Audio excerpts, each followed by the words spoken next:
15 अप्रैल 1912 के दिन जब अचानक दुनिया का सबसे विशाल जहाज डूब गया तो संसार इस घटना से स्तब्ध रह गया। टाइटैनिक दुर्घटना दुनिया की सबसे बड़ी शांतिकालीन दुर्घटनाओं में से एक थी, जहां बिना किसी युद्ध के हजारों लोगों ने अपनी जान गंवाई। इस वीडियो में आप टाइटैनिक से जुड़ी 30 ऐसी बातें जानोगे जो शायद आपको हैरानी में डाल दें। नंबर 1, टाइटैनिक दुर्घटना की खबर छापने वाले शुरुआती न्यूज़पेपर्स ने ये गलत जानकारी दी थी कि हादसे में कोई भी जान नहीं गई है, सभी को बचा लिया गया है। टाइटैनिक डूबने के 2 दिन बाद सही जानकारियां सामने आना शुरू हुई कि कितने लोगों की जान गई और कितनों को बचा लिया गया। नंबर 2, अब एक गजब संयोग देखिए। टाइटैनिक डूबने से 14 साल पहले 1898 को मॉर्गन रॉबर्टसन नाम के एक राइटर ने एक नोवेल लिखा था जिसका नाम futility the rack of the Titan था। ये कहानी एक बड़े से जहाज के बारे में थी जिसका नाम टाइटन था, जो एक आइसबर्ग से टकराने के बाद नॉर्थ अटलांटिक में डूब जाता है। ये काल्पनिक कहानी 1912 में हुए टाइटैनिक हादसे से कितनी मिलती जुलती है। और सिर्फ इतना ही नहीं, कहानी वाला टाइटन और रियल लाइफ टाइटैनिक दोनों ही अप्रैल के महीने में डूबे, दोनों ही नॉर्थ अटलांटिक ओशन में डूबे और दोनों में हजारों यात्रियों को बचाने के लिए पर्याप्त मात्रा में लाइफ बोट्स नहीं थी। नंबर 3, 10 अप्रैल 1912 को टाइटैनिक अपनी पहली यात्रा के लिए रवाना हुआ। वो इंग्लैंड के साउथहम्पटन से न्यूयॉर्क के लिए जा रहा था। 14 अप्रैल रात 11:40 पर यह जहाज एक आइसबर्ग से टकरा गया। आइसबर्ग से टकराने के बाद टाइटैनिक को डूबने में 2 घंटे 40 मिनट का समय लगा था और 15 अप्रैल को 2:20 पर टाइटैनिक पूरी तरह से समुद्र के सरफेस से गायब हो गया। नंबर 4, टाइटैनिक डूबने के कई सालों बाद तक आमतौर पर यह माना जाता था कि टाइटैनिक पूरा संपूर्ण रूप से पानी में डूब गया था, लेकिन जब कई साल बाद टाइटैनिक का मलबा मिला तो उससे पता चला कि डूबने से पहले टाइटैनिक बीच में से पूरी तरह 2 हिस्सों में टूट गया था। नंबर 5, टाइटैनिक डूबने के बाद जब सभी बचे हुए पैसेंजर्स और क्रू मेंबर्स भी समुद्र में डूब गए तो उस वक्त समुद्र के पानी का टेम्परेचर -2 डिग्री सेल्सियस था, यानी फ्रीजिंग पॉइंट से भी कम। अचानक से इतने ठंडे पानी में उतरने पर कार्डियक अरेस्ट और कोल्ड इनकैपेसिटेशन की वजह से इंसान की कुछ ही मिनटों में मौत हो जाती है। इसी वजह से उनमें से तकरीबन सभी यात्री 15 से 30 मिनट में मर गए होंगे। समुद्र में तैर रहे सिर्फ 5 लोगों को लाइफ बोट के जरिए बचाया गया था। नंबर 6, चार्ल्स जोगिन नाम के व्यक्ति जो कि जहाज पर चीफ बेकर थे, वो फ्रीजिंग वाटर में 2 घंटे तक तैरते रहे जब तक कि उनको रेस्क्यू नहीं कर लिया गया। बचने के बाद उन्होंने बताया कि पानी में उनको ज़्यादा ठंड महसूस नहीं हो रही थी। इसके लिए उन्होंने अपनी विस्की को धन्यवाद दिया।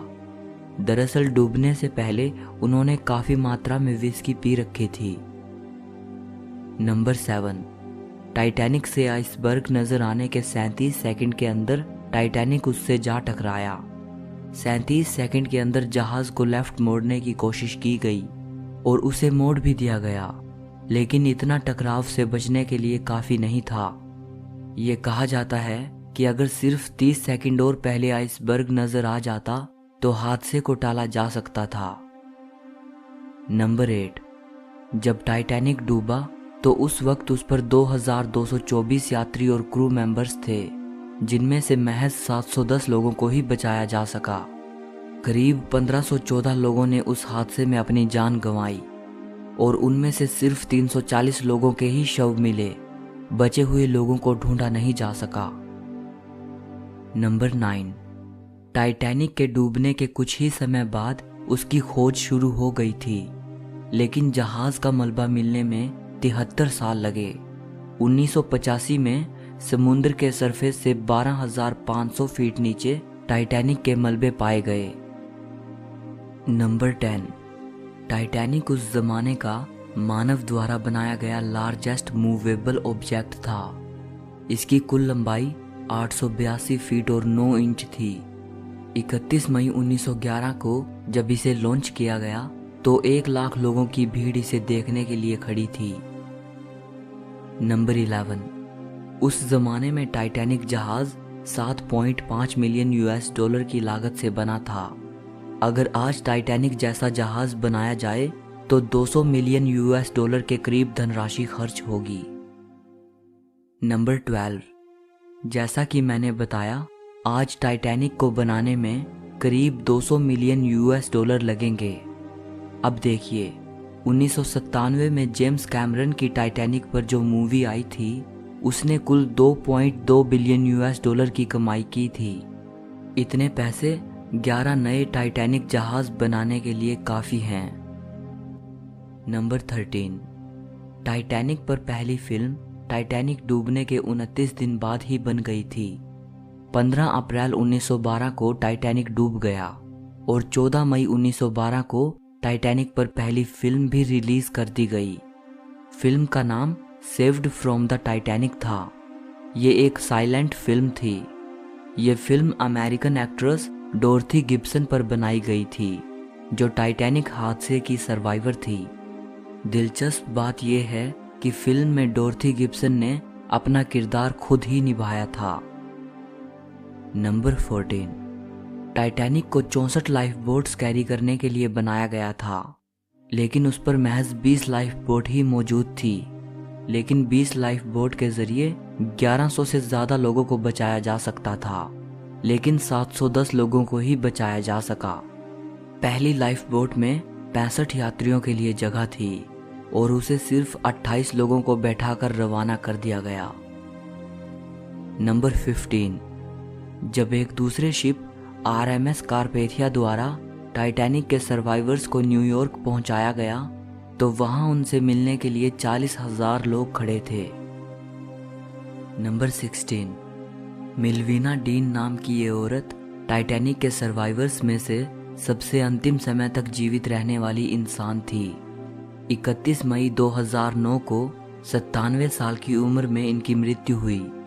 मतलब अब टाइटैनिक की दुर्घटना में बचे सभी 710 लोगों में से कोई भी जिंदा नहीं है। 15 अप्रैल 1912 को जब टाइटैनिक डूबा तो उस वक्त मिल्विना महज 2 महीने की थी और इसीलिए टाइटैनिक पर मौजूद यंगेस्ट पैसेंजर होने का स्पेशल ऑनर भी मिल्विना के नाम दर्ज है। नंबर 17, अमेरिकन बिजनेसमैन बेंजामिन गुगनहाइम ने अपनी मौत का सामना पूरे दबंग स्टाइल में किया था। टाइटैनिक सर्वाइवर रोज एमेली लिखती हैं कि बेंजामिन बच्चों और महिलाओं के बचाव में काफ़ी मदद करने के बाद अच्छे से ड्रेसअप हो गए और कहा, मैंने अपने सबसे पसंदीदा कपड़े पहन लिए हैं और मैं एक जेंटलमैन की तरह जहाज के साथ नीचे जाने के लिए तैयार हूँ। उन्होंने कहा, न्यूयॉर्क में रह रही मेरी वाइफ से कह देना मैंने अपना फ़र्ज़ बहुत अच्छे से निभाया है। बेंजामिन को आखिरी बार डेक चेयर पर बैठे हुए सिगार पीते हुए देखा गया था। नंबर 18, टाइटैनिक के 2 स्पेशल सर्वाइवर थे, वायलेट जेसप नाम की एक नर्स और आर्थर जॉन नाम के एक स्टोकर। इन दोनों ने टाइटैनिक सिंकिंग से भी सरवाइव किया। इसके बाद जब HMHS ब्रिटेनिक जहाज डूबा तो उसमें भी ये बच गए और जब 1911 में RMS ओलंपिक शिप एक ब्रिटिश जहाज से टकरा गया था तब भी ये दोनों RMS ओलंपिक में सवार थे। इन सब हादसों में बचने के कारण वायलेट जेसप का निकनेम मिस अनसिंकेबल पड़ गया और आर्थर जॉन को अनसिंकेबल स्टोकर कहा जाने लगा। नंबर 19, टाइटैनिक पर मौजूद सभी म्यूजिशियंस पूरे 2 घंटे तक गाते बजाते रहे जब तक कि टाइटैनिक डूब नहीं गया। ऐसा इसलिए ताकि यात्रियों के बीच अफरा तफरी कम रहे और वो शांति बनाए रखें। किसी भी म्यूजिशियन की जान नहीं बचाई जा सकी। नंबर 20, टाइटैनिक पर 35 इंजीनियर मौजूद थे। सभी अपनी अंतिम सांस तक लोगों को बचाने में लगे रहे और सभी 35 इंजीनियर्स ने अपनी जान गंवाई। नंबर 21, टाइटैनिक से यात्रा कर रहे सभी पैसेंजर्स में से 13 कपल अपने हनीमून पर आए हुए थे नंबर 22, टाइटैनिक को दूसरे समुद्री जहाज़ों द्वारा बर्फ की चट्टान के बारे में 6 बार चेतावनी दी गई थी। इसके बावजूद वो अपनी फुल स्पीड पर चलता रहा। नंबर 23, टाइटैनिक में फर्स्ट क्लास पैसेंजर्स के लिए आलीशान सुविधाएं थी।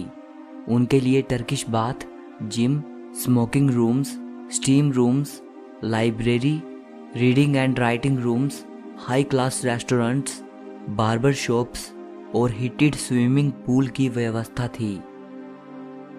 नंबर 24, शानदार टर्किश बाथ सिर्फ फर्स्ट क्लास पैसेंजर्स के लिए ही था। वहीं 700 से ज्यादा थर्ड क्लास पैसेंजर्स के लिए सिर्फ 2 बाथ टब थे। नंबर 25, टाइटैनिक पर जरूरत की लगभग हर चीज मौजूद थी।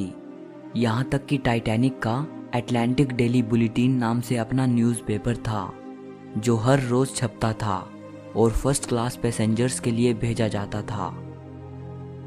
नंबर 26, टाइटैनिक का इंटीरियर डिजाइन काफी हद तक लंदन के रीट्स होटल से इंस्पायर था। ये होटल 1906 में खोला गया था और आज भी चालू है।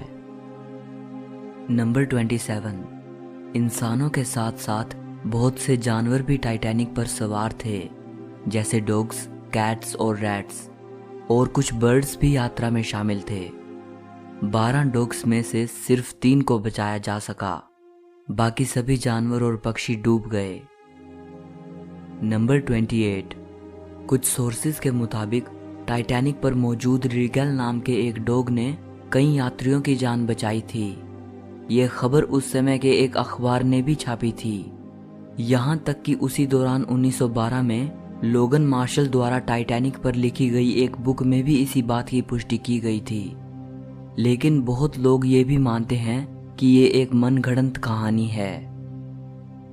नंबर 29, एडमंड और मिशेल नाम के 2 भाई टाइटैनिक के इतिहास के ऐसे बच्चे थे जिन्होंने टाइटैनिक सिंकिंग को बिना किसी पेरेंट और गार्डियन के सरवाइव किया था। इसीलिए बाद में इन दोनों को टाइटैनिक ऑर्फन्स नाम दिया गया। दोनों भाइयों की उम्र में 2 साल का अंतर था।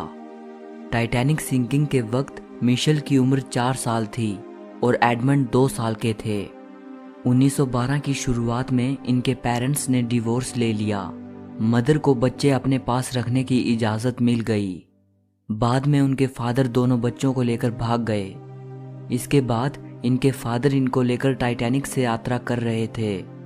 जब टाइटैनिक डूबने वाला था तो इनके फादर ने दोनों बच्चों को आखिरी लाइफ बोट में बैठा दिया और वो खुद टाइटैनिक के साथ डूब गए।